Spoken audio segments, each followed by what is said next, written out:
না, ১,৫০০ টাকা একটা মানুষের সংসার চলবে না, পেট ভরবে না। বেকারদের যে ভাতা বেকারদের জন্য সেটা গ্রহণযোগ্য নয়, কারণ ১,৫০০ টাকা দিয়ে কি হবে আজকালকার দিনে জিনিসপত্রের যে আকাশ। সামনে তো আমাদের রাজ্যে বিধানসভা নির্বাচন, তো এই বিধানসভা নির্বাচনকে কিভাবে দেখছেন, মানে কি চাইছেন, পরিবর্তন না যারা ছিল তারাই থাকবে?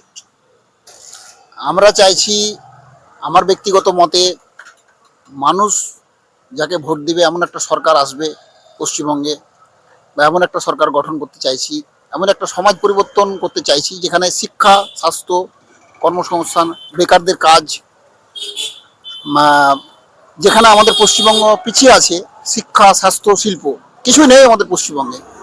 একটা সমাজ পরিবর্তন করতে গেলে, একটা জেলাকে পরিবর্তন করতে গেলে, একটা রাজ্যকে পরিবর্তন করতে গেলে দরকার শিক্ষা, স্বাস্থ্য এবং শিল্প।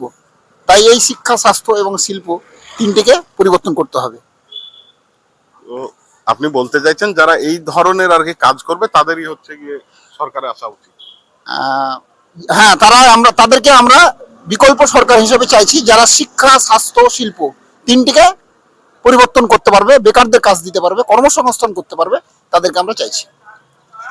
তো আপনি কি করেন?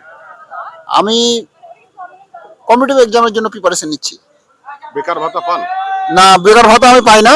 যুব সাথীর প্রকল্প আমি আবেদন করিনি, তবে ১,৫০০ টাকার ভাতা দিয়ে এখনকার দিলে বেকারদের সংসার চলবে না, বা একটা মানুষের সংসার চালানো এই ১,৫০০ টাকায় খুব কঠিন এবং কষ্টকর। তো এই যে আপনি বলছেন কম্পিটিটিভ এক্সামের জন্য তৈরি হচ্ছেন, তো রাজ্য সরকার তো আপনাদের জন্য ১,৫০০ করে ভাতা দিচ্ছে, তাতে তো অনেকটা সুবিধা হবে। না, ১,৫০০ টাকায় একটা মানুষের সংসার চলবে না, পেট ভরবে না।